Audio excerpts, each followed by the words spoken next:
Como Deus falou conosco. E hoje eu quero compartilhar uma palavra que Deus trouxe ao nosso coração. Conversando com o pastor Josué esta semana, sendo ministrado por parte do Espírito Santo e também por alguns homens de Deus a que acessamos esta semana. Deus confirmou essa palavra ao meu coração. E eu gostaria que você fechasse. E teve corajosos essa semana, gente. O evento de homens. O evento de homens que foi extraordinário. Sei que eu passei aqui no final da celebração, esperando encontrar pelo menos uma esfirra e não tinha nada.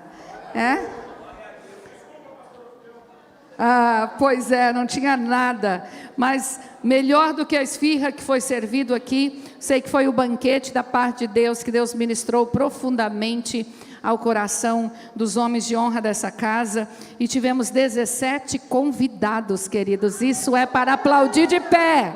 Você pode aplaudir? Amém? Eu quero compartilhar com você sobre a era do Espírito Santo. Fala comigo. A era do Espírito Santo. Eu não sei se você sabe que nós já estamos vivendo há muitos anos a era do Espírito Santo. Então isso não é um novo anúncio, isso não é uma nova informação e nem tampouco uma nova teologia. Isso é o que realmente nós estamos vivendo desde a ressurreição de Cristo, a ascensão e a descida do Espírito Santo. Durante o alto de Páscoa, nós fomos tão ministrados por momentos tão especiais do ministério de Jesus, e eu quero compartilhar com você, a partir de Mateus capítulo 3, versículo 11, de uma declaração feita por João Batista, aquele que antecedeu o Messias. Nós sabemos que por 400 anos a voz profética se calou entre o povo de Israel. 400 anos a voz profética deixou de falar com o homem.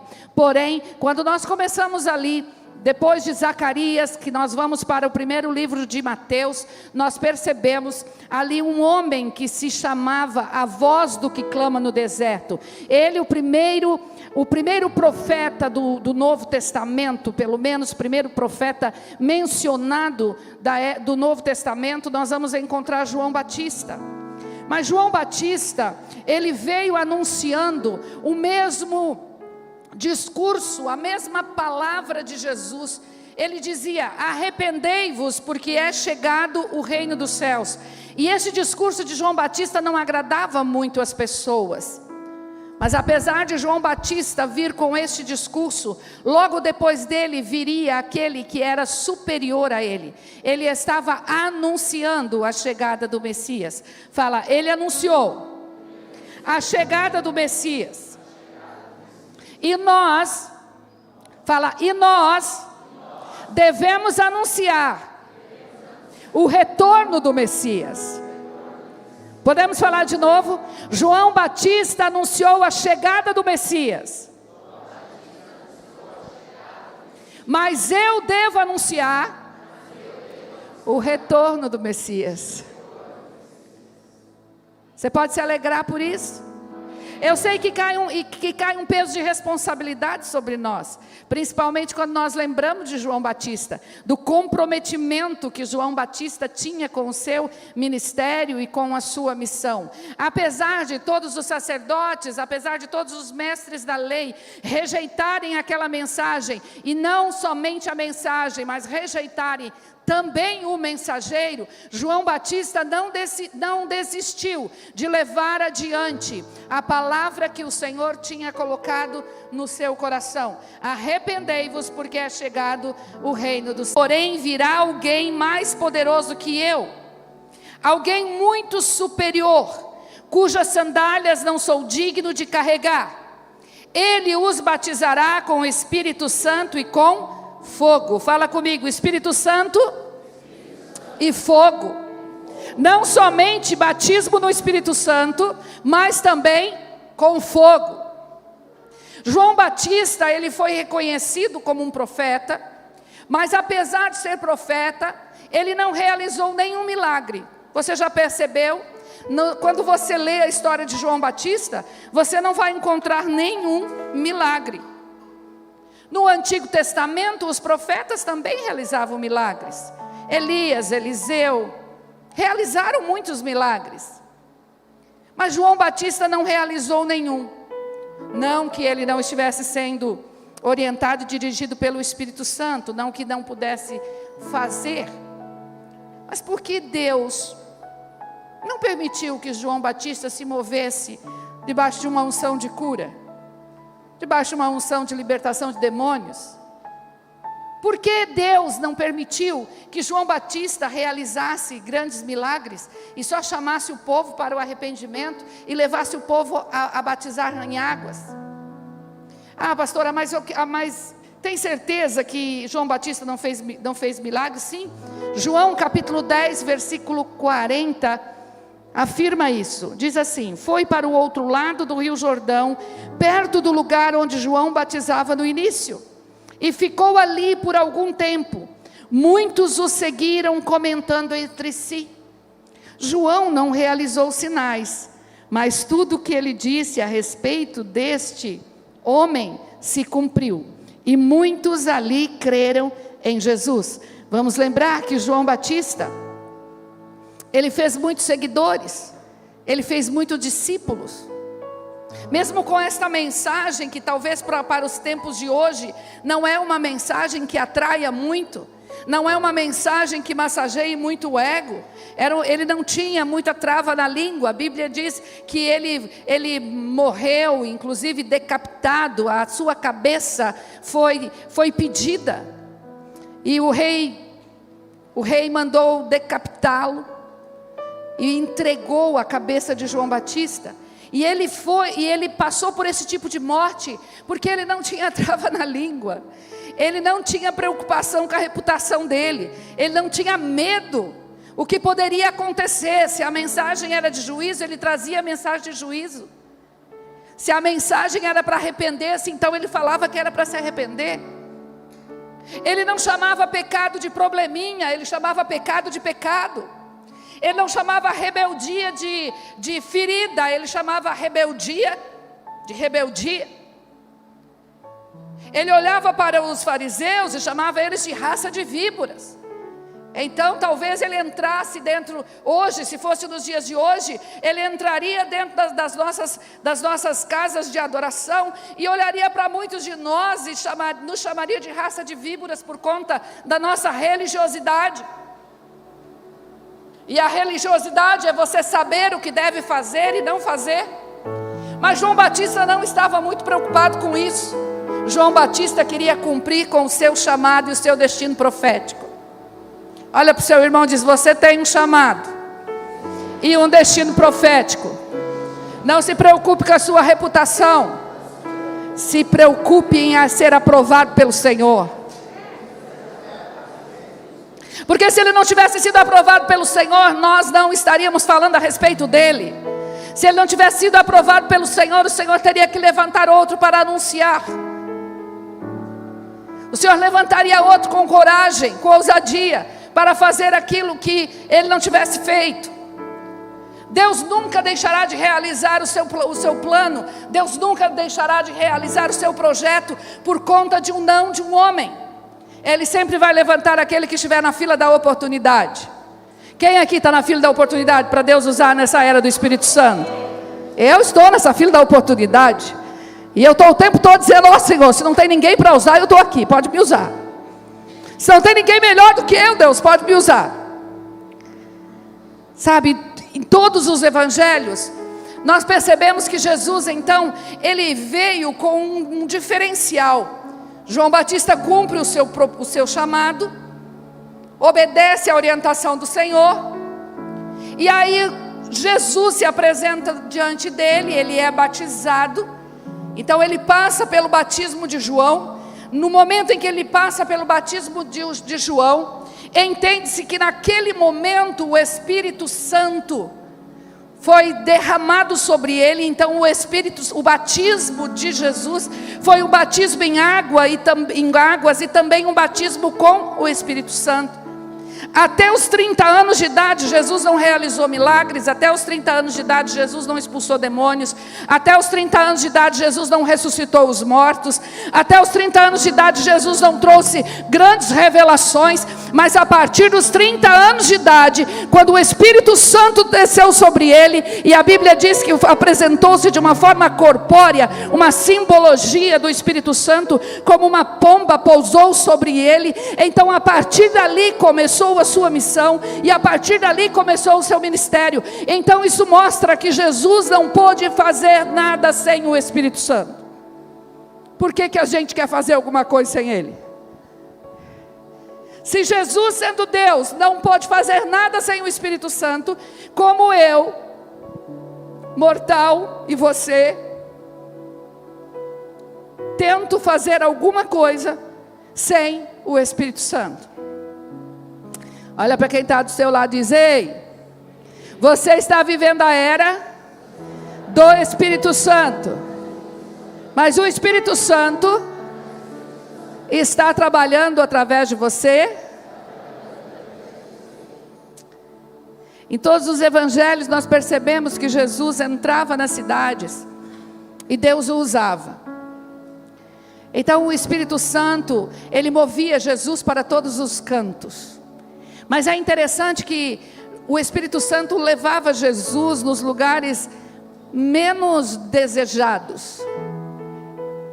Você percebeu já que toda vez que Jesus, passando por uma cidade, encontrava os coxos, encontrava os cegos, encontrava os paralíticos?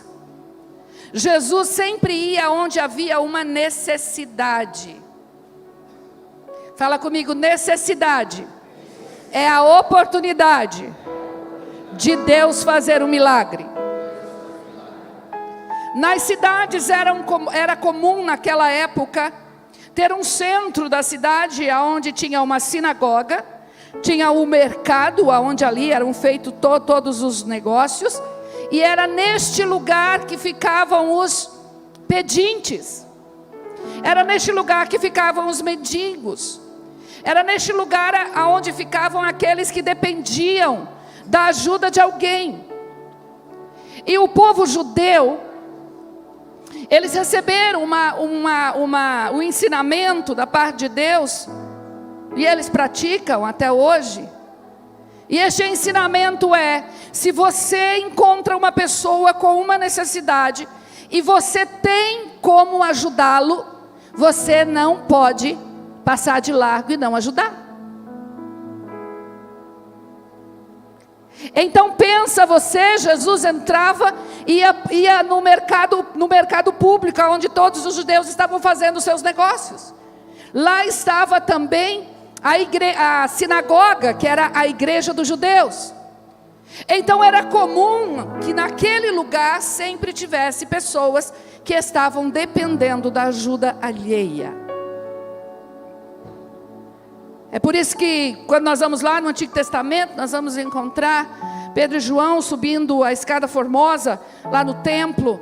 E aí o mendigo pede algo e ele diz assim: eu não tenho prata e não tenho ouro, mas o que eu tenho, isso eu te dou. Tome a sua cama e levante, tome sua cama. Porque se ele tivesse prata e ouro, ele ia dar. Olha para o teu irmão: se ele tivesse prata e ouro, era hábito, cultura, dar. É para a gente ficar em crise, querido. Primeiro que muitas vezes nós nos desviamos dos lugares onde tem gente com problema. E fulano está doente, nem vou lá porque ela vai começar a reclamar. Vai começar a reclamar das suas dores, vai começar a reclamar dos seus problemas. Muitas vezes nós passamos de largo daqueles que têm necessidade. E muitas vezes nós vivemos até quase numa redoma de vidro, onde nós somos tão protegidos, tão abençoados pelo Senhor. Não há enfermidade em casa, não há graves problemas financeiros, não há problema no casamento. Eu já estou vivendo quase no céu. E nós esquecemos que há uma cidade, há uma nação, e as nações da terra que estão aguardando a manifestação daqueles que estão vivendo a era do Espírito Santo. Olha para o teu irmão e diz assim: é comigo que ele está falando hoje. É comigo. Não aponta para o seu irmão, é comigo que ele está falando hoje. Vamos para Lucas capítulo 7, versículo 11. E nós vamos perceber como Jesus se movia através do Espírito Santo. Lucas 7, 11. Logo depois, Jesus foi com seus discípulos à cidade de Naim, e uma grande multidão o seguiu. Quando ele se aproximou da porta da cidade, estava saindo o enterro do único filho de uma viúva, e uma grande multidão da cidade a acompanhava. Quando o Senhor a viu, sentiu profunda compaixão por ela. A viúva veio até Jesus. Responde para mim. A viúva veio até Jesus? Alguém trouxe um recado para Jesus de que a viúva havia perdido seu filho? Não. Mas ele viu a necessidade e ele foi até a viúva. Ele não esperou que a viúva viesse até ele. Sabe, querido, quando você vive um momento de luto, muitas vezes a fé já pediu férias. Se alguém chega para você e fala assim: ó, Jesus está passando ali, por que você não vai lá e não fala com Jesus, para ver se ele ressuscita teu filho? Naquele momento eu acho que a fé já tinha pedido férias. Aquela mulher agora ela se via sozinha, ela estava desesperada. E se alguém porventura falou que Jesus estaria passando por ali, ela deve ter pensado assim: não adianta. Era o mesmo caso de Lázaro, que já estava sepultado há 4 dias. Jesus chegou no 4º dia, porque se ele chegasse no 3º dia e ressuscitasse Lázaro, poderia haver ainda alguma desconfiança, porque era comum que se esperasse 3 dias. Se depois de 3 dias não ressuscitasse, então é porque morreu de verdade. No caso de Lázaro, mandaram chamar Jesus. Por quê? Porque Marta, Maria e Lázaro já conheciam Jesus. Fala comigo. Marta, Maria e Lázaro já conheciam Jesus. Então eles já conheciam o poder de Jesus. Eles já sabiam que se Jesus chegasse, em qualquer momento que Jesus entrasse pelas portas daquela cidade, algo extraordinário poderia acontecer. Então, para nós que conhecemos Jesus, quando nós temos uma necessidade, por pior que seja, nós chamamos Jesus. Mas para quem não conhece, a fé pediu férias e não vai chamar por Jesus. Mas Jesus não esperou ser chamado. Jesus foi até onde estava a dor. O que nós precisamos aprender com isso, meu querido? Que nós não precisamos esperar ser chamados. Nós precisamos ir até onde há necessidade. Nós precisamos olhar para aqueles que estão sepultando os seus filhos. E aqui eu não estou falando de morte física somente, mas eu estou falando de todos os tipos de sepultamento. Para aqueles que estão sepultando seus casamentos, para aqueles que estão sepultando as suas almas em depressão profunda, para aqueles que estão desistidos das suas vidas profissionais, para aqueles que estão desistidos da sua própria fé, e chegar para essas pessoas e dizer: não chore. Jesus disse para aquela mulher: não chore. Para ele dizer não chore, ele tinha que ter dentro dele uma convicção de que algo iria acontecer. Ele não trouxe simplesmente o não chore para secar as lágrimas daquela mulher. Porque uma das coisas muito esquisitas e estranhas que tem é quando você chega em um velório e a pessoa está ali sepultando o seu ente querido, e alguém chega e fala assim: não chora, seja forte. Se você já fez isso em velório, em nome de Jesus, não faça mais. Chega e fala assim: chora, hoje é dia de choro, hoje é dia de pranto, e eu vim aqui para chorar com você. Agora, se você entrar numa capela desta cidade, se você entrar em um lugar onde tiver um velório, e você tiver a convicção de que Deus vai usar você através do Espírito Santo para trazer vida àquele lugar, então você pode dizer: não chore, eu cheguei. O Espírito Santo chegou naquele lugar. Então foi até o caixão, tocou nele e os carregadores pararam. E disse: jovem, eu lhe digo, levante-se. O jovem que estava morto se levantou e começou a conversar, e Jesus o devolveu à sua mãe. Grande temor tomou conta da multidão que louvava a Deus, dizendo: um profeta poderoso se levantou entre nós, e hoje Deus visitou o seu povo. Essa notícia sobre Jesus se espalhou por toda a Judéia e seus arredores. Os discípulos de João Batista, olha só, eles aparecendo aqui. Os discípulos de João Batista lhe contaram tudo o que Jesus estava fazendo. Então João chamou dois de seus discípulos e os enviou ao Senhor para lhe perguntar: o Senhor é aquele que haveria de vir? Ou devemos esperar algum outro?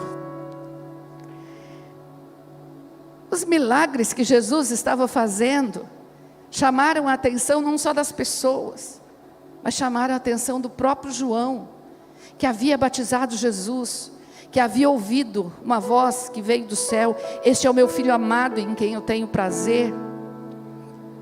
Agora João se depara com umas notícias alvissareiras: ei, este homem não é comum, ele está se movendo de uma forma diferente. Eu tenho certeza que Deus está comigo, mas ele tem alguma coisa diferente. O discurso dele é o mesmo que o meu: arrependei-vos porque é chegado o reino dos céus.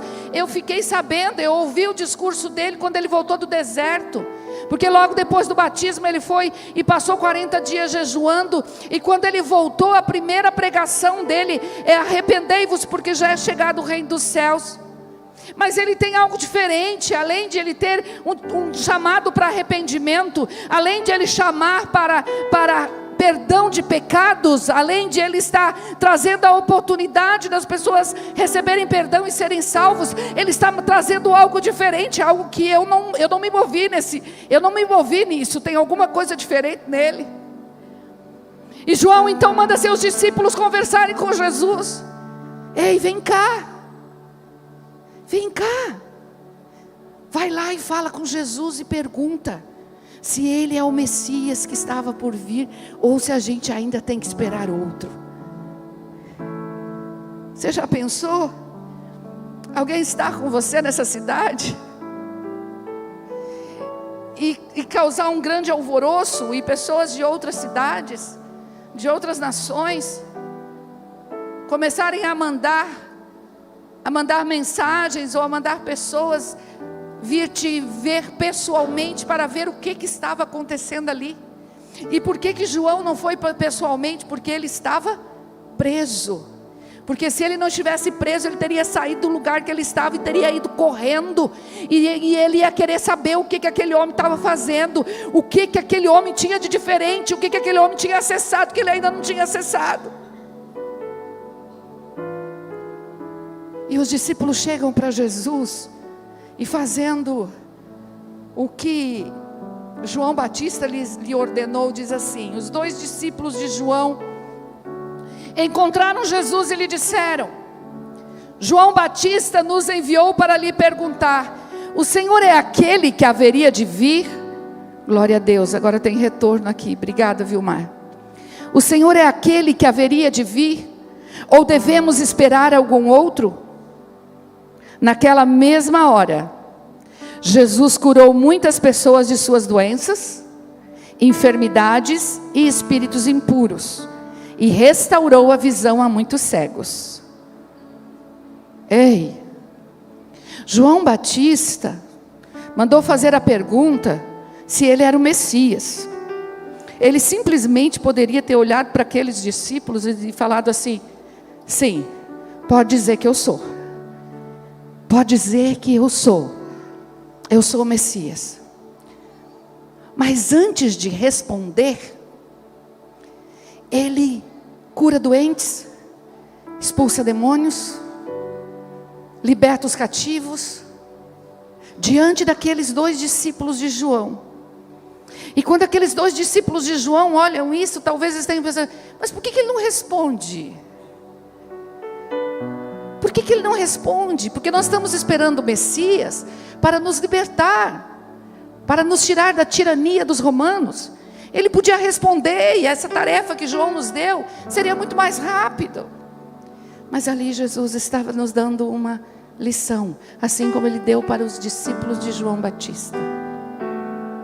Jesus veio para libertar o homem do pecado e promover a justiça de Deus, para dar vida eterna para nós. Sim, Jesus veio para salvar o homem da morte e do pecado, mas Jesus veio também para levar sobre ele todas as suas dores, todas as suas enfermidades, todos os seus castigos, tudo aquilo que aflige o coração do homem. Jesus veio para realizar milagres. Olha para quem está do seu lado e diz: Jesus também veio para realizar milagres. E é interessante que Jesus, ele se movia no meio da multidão, e ele não perguntava assim: você me reconhece como filho de Deus? Você quer me confessar como seu único e suficiente Salvador? Você quer receber perdão dos seus pecados? Não, não era dessa forma que ele fazia. Não era dessa forma. Até porque naquele momento ali, Jesus precisava atrair a atenção de todo Israel. E não há nada que atraia tanta atenção quanto atender às necessidades do povo. Mas também Jesus nos mostra aqui que ele não veio somente para salvar o homem da morte, mas ele veio para aliviar as dores dos homens. Ele veio para curar. Na era do Espírito Santo, Jesus não está chamando somente para ser salvo. A nossa mensagem não deve ser somente para que se arrependam dos seus pecados. Nós não estamos vivendo na era de João Batista, nós estamos vivendo na era de Jesus. E Jesus já havia declarado lá na sinagoga, lá na cidade dele. Ele entra na sinagoga e ele pede o livro da lei, e ele começa a ler o que está escrito lá no livro de Lucas. Ele começa a ler a profecia de Isaías capítulo 61, que é a profecia messiânica. E lá em Isaías capítulo 61, ele se apresenta como o Messias. Eu quero ler o texto para que você perceba que naquele dia, Jesus ali não teve nenhum problema de falar para os seus irmãos, para os seus parentes, porque ele estava na cidade dele. Fala comigo, ele estava na cidade dele. Lucas capítulo 4, versículo 17 ao 23, diz assim: entregaram-lhe o livro do profeta Isaías, e ele o abriu e encontrou o lugar onde estava escrito: o Espírito do Senhor está sobre mim, pois ele me ungiu para trazer as boas novas aos pobres. Ele me enviou para anunciar que os cativos serão soltos, os cegos verão, os oprimidos serão libertos, e que é chegado o tempo do favor do Senhor. Jesus fechou o livro, devolveu ao assistente e sentou-se. Todos na sinagoga o olhavam atentamente. Então ele começou a dizer: hoje se cumpriram as escrituras que vocês acabaram de ouvir. Ei, ele não falou vai se cumprir. Jesus não chegou na sinagoga e fez como aqueles cristãos assim, né, que... Não vou falar isso. Não vou falar. Não, Senhor, não vou falar. Não, deixa para lá. Jesus, quando ele entrou na sinagoga, ele pegou o livro da lei e ele procurou o texto que ele queria falar, que ele queria ler. Não foi por acaso, ele não abriu assim e falou: deixa eu ver o que Deus quer falar hoje com o povo. Não, era exatamente aquele texto que ele queria falar.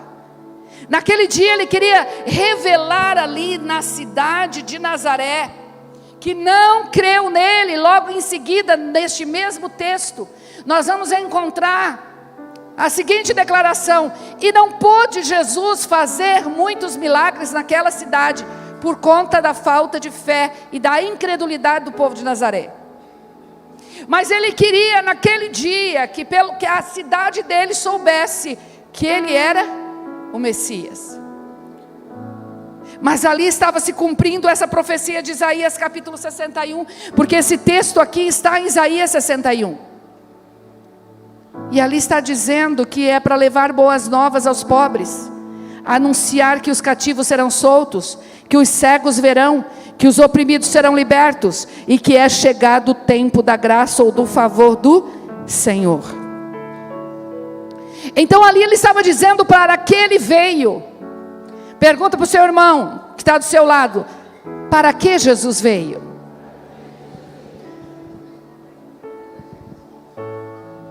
Para que Jesus chegou na sua vida? Pergunta.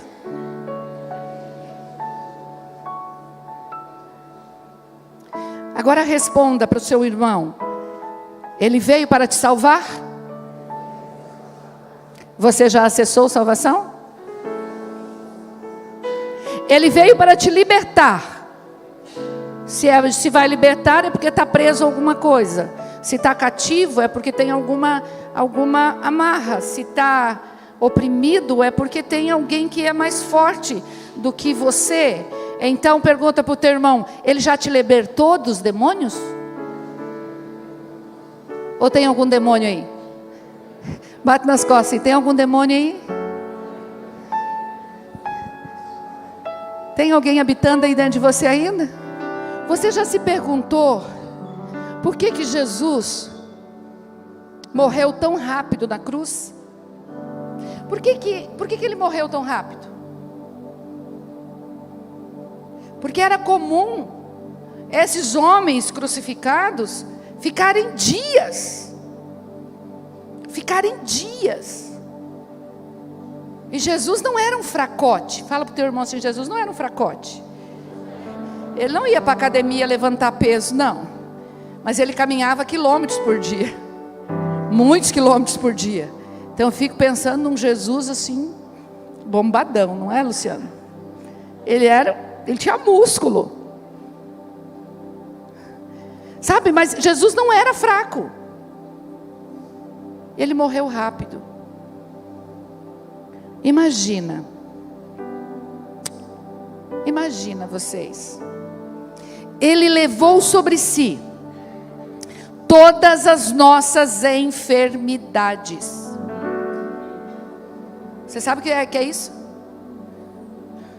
Estava sobre ele todos os cânceres, todos os tipos de câncer, todos os tipos de lepra. Sabe, o Covid já estava sobre ele. A dengue já estava sobre ele. A AIDS já estava sobre ele. Tudo estava sobre ele. E a gente acha que isso foi só profético. Não, é que foi falado que seria lançado sobre ele. Não, querido, ele sofreu isso na cruz.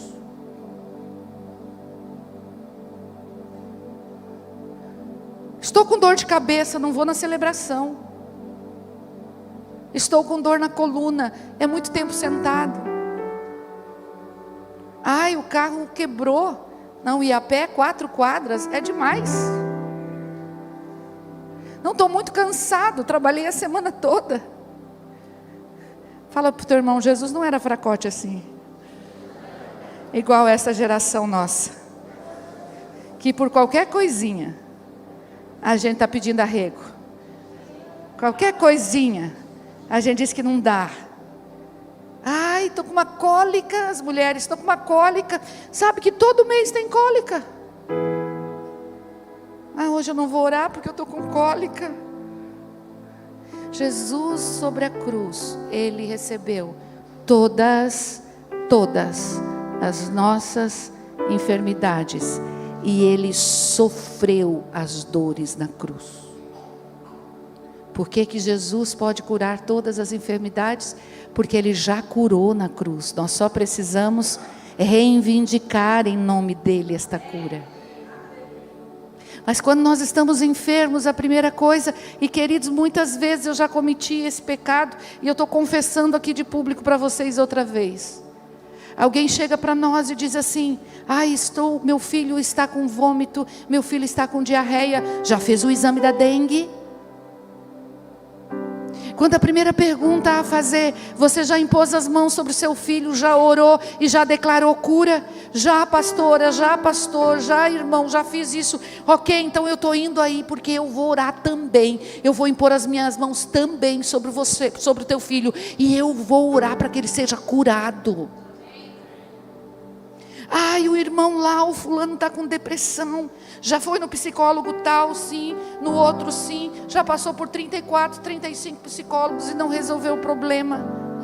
Nós vamos ter que esperar nascer um outro psicólogo para resolver o problema de depressão. Porque alma, sabe o que é? Não é uma questão física. A questão física tem cura. A questão física, se tomar remédio, tem cura. Mas alma não. Não, Jesus levou sobre si as nossas enfermidades. Doenças fala do físico, enquanto que enfermidades fala da alma.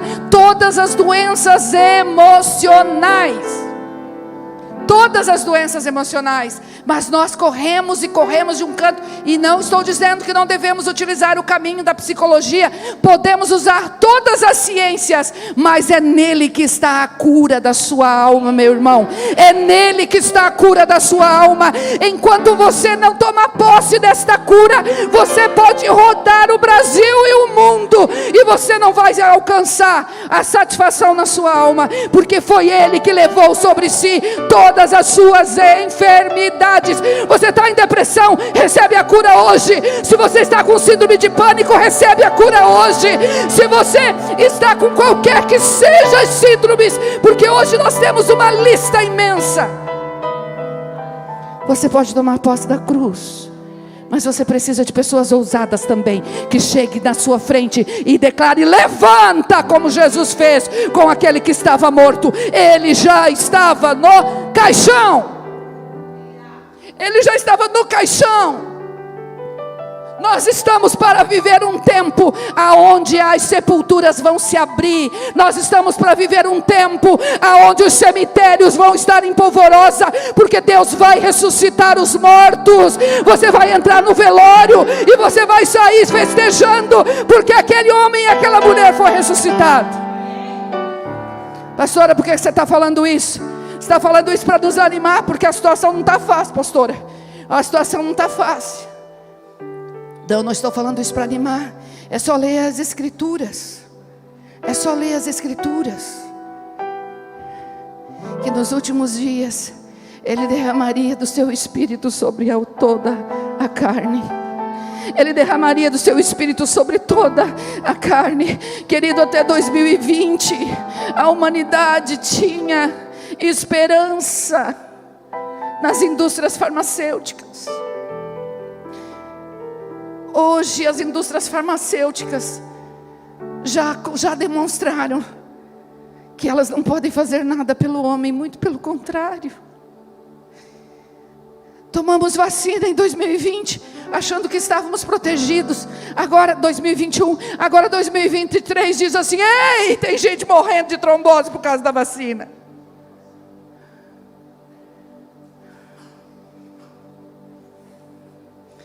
Deus está precisando de homens e mulheres que tenham coragem de colocar a sua reputação de lado e passe a se mover no poder do Espírito Santo. Deus está precisando que eu e você entremos nos hospitais e comecemos a orar por pessoas. Deus está precisando que você chegue nos postos de saúde e não fique reclamando da fila que você tem que enfrentar. Meu irmão, você está lá na fila porque Jesus não te curou, porque Ele tem um propósito. Ele quer que você vá para a fila, sabe por quê? Para orar por aqueles que não chamam Jesus, para orar por aqueles que não creem em Jesus, porque Jesus veio para curar todos, os que creem e os que não creem. Mas a cura, pastora, para os que não creem.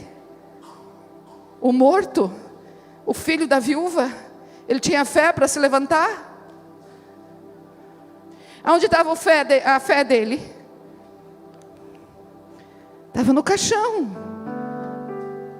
Estava no caixão. Pastora, mas se eu orar e as pessoas não forem curadas, o problema não é seu, o problema foi daquele que te enviou. Só obedeça, só obedeça, só obedeça. Esteja lá na fila do posto, lá na fila, não reclamando. Entenda que você não foi curado porque Deus quer que você esteja lá para estar orando por aqueles que estão lá. Mas como assim, se Jesus não me cura, Ele pode curar outro, pastor Mauro? Como assim? Alguém vai olhar para mim e vai falar: mas como? Se você é filho de Deus, salve-te a ti mesmo e a nós, se você pode. Não foi isso que o ladrão falou na cruz? Não foi? Sabe, querido, Paulo foi, a palavra de Deus diz que Paulo, ele foi levado ao terceiro céu, e ele não sabe se foi no corpo ou fora do corpo. Ele coloca ali várias vezes que ele não sabe exatamente o que aconteceu, mas ele recebeu muitas revelações, e a partir dessas revelações que Paulo recebeu, ele começa a escrever todas as cartas, ele começa a se mover no poder do Espírito Santo. O Espírito Santo levou ele a uma experiência com Deus, uma experiência sobrenatural com Deus. E quando ele volta, ele realiza muitos milagres, e ele, assim como todos os discípulos de Jesus no Novo Testamento. Mas a Bíblia diz que Paulo tinha um espinho na carne. Paulo tinha um espinho na carne. Isso significa que Deus vai usar você até mesmo se você continuar enfermo. Porque não é a sua enfermidade ou a sua cura que autentica a sua autoridade, mas é aquele que você representa. É aquele que você representa. Você pode estar ainda buscando a sua cura ainda não chegou, mas levante-se no poder do Espírito Santo e comece a ministrar, e comece a declarar sobre a vida das pessoas que estão ao seu redor, e comece a profetizar o milagre, porque enquanto você está servindo, Deus vai fazer o milagre em você. Olha para o seu irmão e diz: enquanto você serve, Deus usa outro para servir você.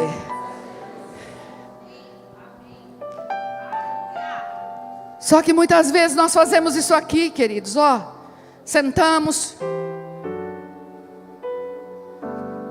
sabendo que somos salvos, sabemos que já acessamos a salvação em Cristo Jesus. Quem já acessou a salvação em Cristo Jesus? Que é a habitação do Espírito Santo, que tem dons do Espírito, tudo isso está disponível para nós. Mas nós temos um problema físico, ou um problema emocional, ou uma situação na nossa casa, e aí a gente fica dizendo assim: tomara que o irmão fulano de tal venha aqui na minha casa orar por mim, porque eu estou com um problema muito sério. Enquanto você estiver sentado esperando que o irmão venha até você para orar por você, eu vou dar uma notícia para você: você não vai ser curado. Porque Jesus ia para os que não o conheciam, para os que conheciam, corriam para os pés de Jesus. Olha para o teu irmão: você conhece? Então corre para os pés dele. Não fica esperando que outros venham para orar por você. Corre para os pés dele.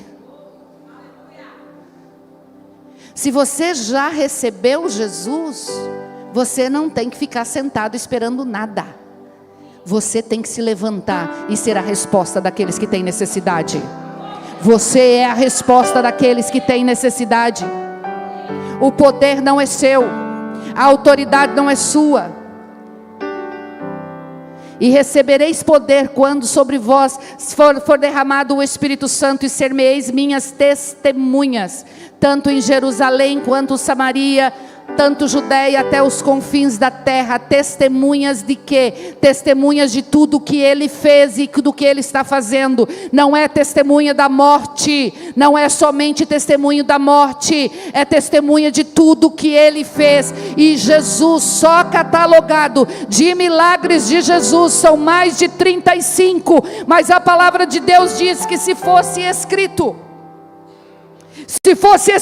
tudo que Jesus fez em 3 anos, faltaria livros nesta terra para escrever tudo o que Jesus fez em 3 anos. Então você já é testemunha que Jesus cura. Você já é testemunha que Jesus liberta. Você já é testemunha que Jesus restaura. Você já é testemunha que Jesus salva. Você já é testemunha que Jesus derrama alegria. Você já é testemunha que Jesus ressuscita mortos. Então se coloca de pé na sua vida. Agora não é só para você se colocar de pé aqui. Se coloca de pé, se levante e vai, meu irmão. E vai pelas cidades e valados. Vai pelas esquinas dessa vida. Vai pelas ruas dessa cidade. Vai para dentro das casas dos teus familiares. O Espírito do Senhor está sobre você. Ele te ungiu para levar boas novas aos pobres. Quem são os pobres? Todos aqueles que têm necessidade. Vai. Se levanta e vai em nome de Jesus. Não espera que eles venham. Se o meu irmão tivesse aqui e alguém orasse por ele, ele seria curado. Não, meu irmão, vai, ore pelo seu irmão, ele vai ser curado. E aí ele vai fazer o que o cego fez. Ele virá onde Jesus está para agradecer. E ele virá para saber de onde você tem bebido. Olha para o seu irmão e diz: vai. Se levanta e vai. Eu não posso ir por você. Sabe por que eu não estou falando vamos? Vamos, igreja. Porque quando nós falamos vamos, a gente transfere para o outro a responsabilidade. Alguém vai fazer. Eu estou falando vai, Jorge, vai, Luciano, vai, Vanessa, vai, Mauro, vai, Dimara, vai, Washington, vai.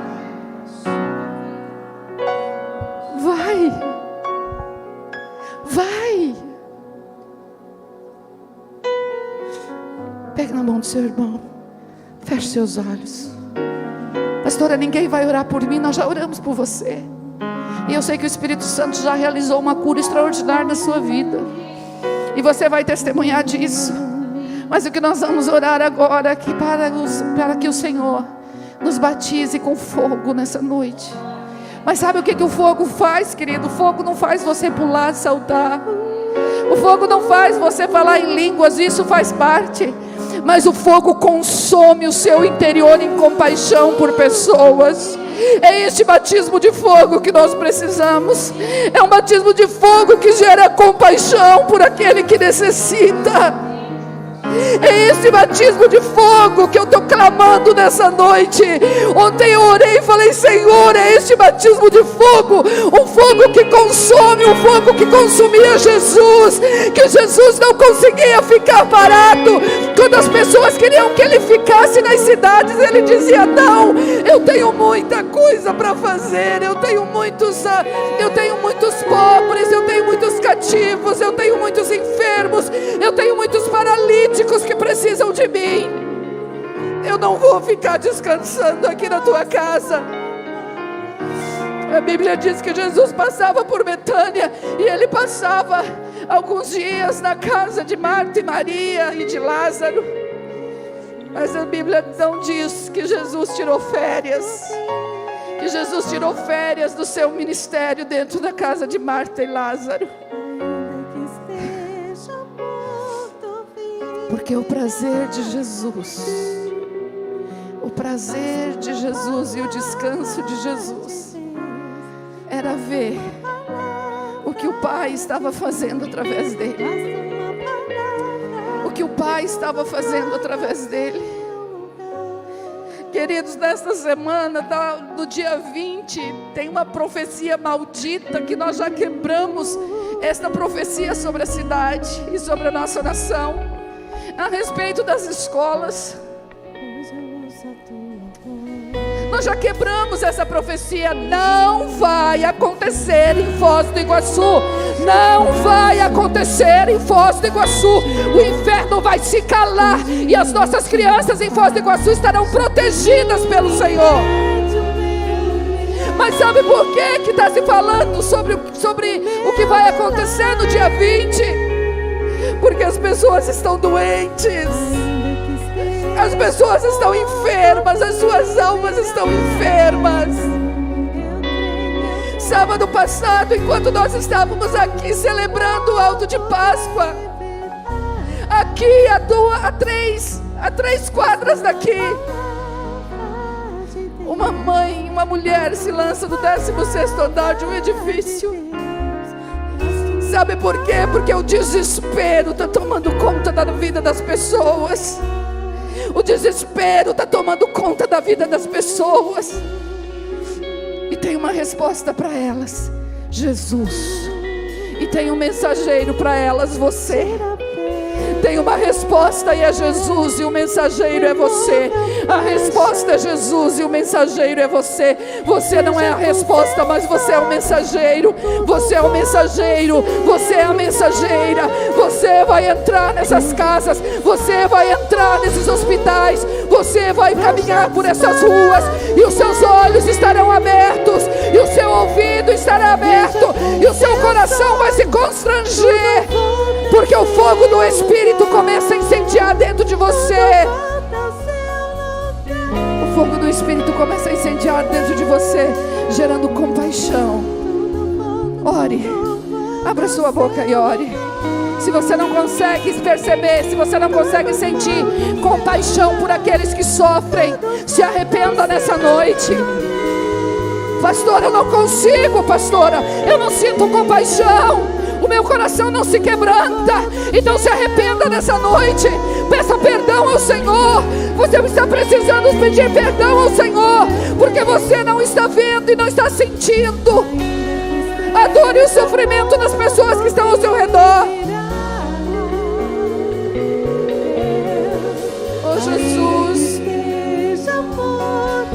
Jesus, o Senhor não era alheio, Senhor, às necessidades e às dores das pessoas. A tua teologia, Senhor, não era uma teologia feita, Senhor, de dentro das sinagogas. O teu discurso não ficava, Senhor, dentro de um grupo de discípulos. Não, o Senhor ia, Senhor, aos valados, o Senhor ia às ruas, o Senhor ia às cidades mais distantes. O Senhor mudava a rota para poder se encontrar com alguém. Jesus, o Senhor mudou a rota, passou por Samaria para poder encontrar com a mulher samaritana. Senhor, o Senhor mudou a rota tantas vezes, porque sabia que aonde estava indo havia necessitados. O Senhor procurava, Senhor, procurava onde a glória do Pai poderia se manifestar. Oh Jesus, e onde o Senhor chegava, milagres aconteciam. Onde o Senhor chegava, enfermos eram curados. Aonde o Senhor chegava, Senhor, mortos ressuscitavam. Aonde o Senhor chegava, Senhor, os cativos eram libertos, os demônios eram expulsos. Senhor, da mesma maneira, Senhor, os teus discípulos fizeram coisas maiores do que o Senhor. E nós somos teus discípulos. Nós somos teus discípulos. Nós somos teus discípulos, Jesus. nós somos teus discípulos e habitação do mesmo Espírito. Agora nos batiza com fogo, Jesus. Nos batiza com fogo, Jesus. Se estamos como a cidade, se estamos como a igreja de Éfeso, que perdemos o primeiro amor, Senhor, se nós perdemos o primeiro amor, Senhor, como o Senhor confrontou a igreja de Éfeso, nós nos arrependemos. Nós te pedimos perdão nessa noite, Senhor. Quando olhamos, Deus, para os drogados dessa cidade, quando olhamos para os alcoólatras, quando olhamos para as prostitutas, quando olhamos para os enfermos, Deus, Senhor, nada disso nos constrange. Nós te pedimos perdão nessa noite. Nós te pedimos perdão, Senhor, porque nós estamos no alto da nossa religiosidade. Nós estamos, Senhor, no alto, Senhor, da nossa beneficência, onde o Senhor já derramou tanto sobre nós. E nós não olhamos para baixo, Deus.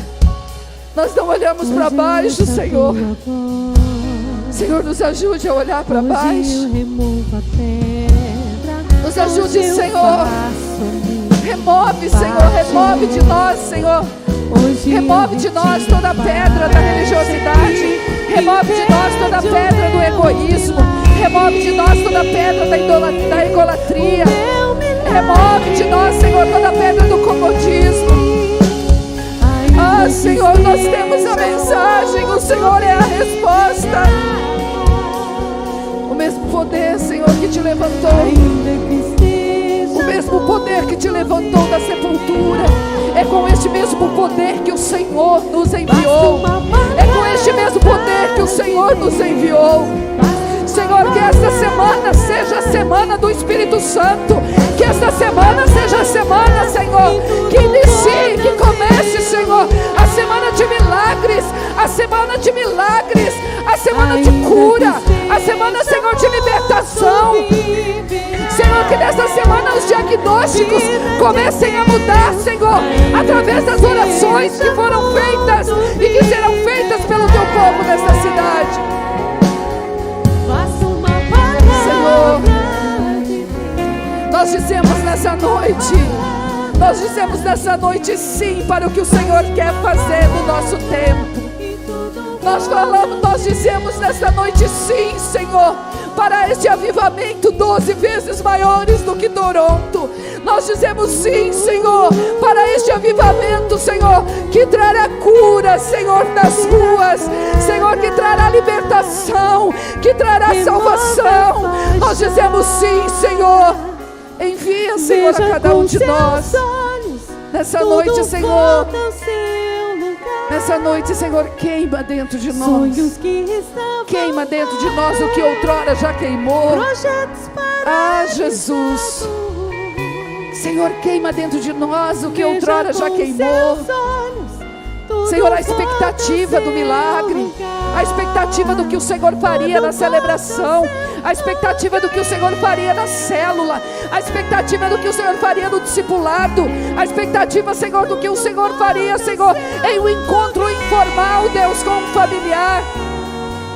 Senhor, torna de novo, incendeia o nosso coração de íntima compaixão pelo perdido. Pai, como acessaremos e como alcançaremos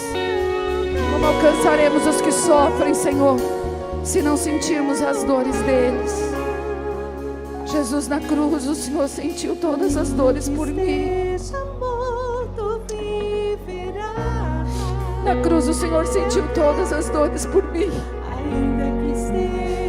Oh, Jesus.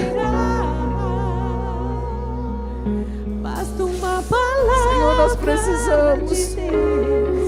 nós precisamos desse batismo, Jesus. Nós precisamos desse batismo. Não, Senhor, para falar em línguas. Não, para declarar palavras proféticas. Não, Senhor, para ter palavras de ciência.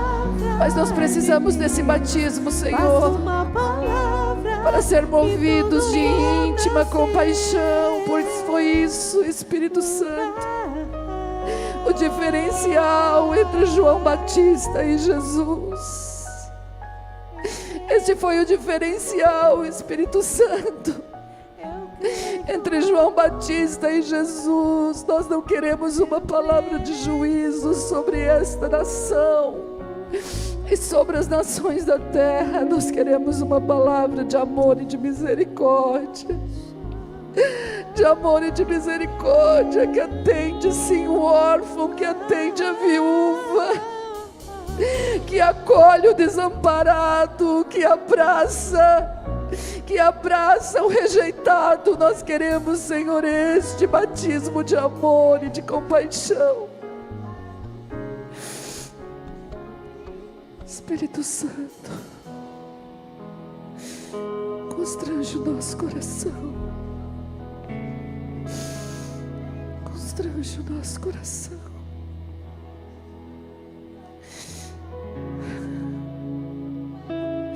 Pede para o Espírito Santo mostrar o que Ele vai fazer através de você.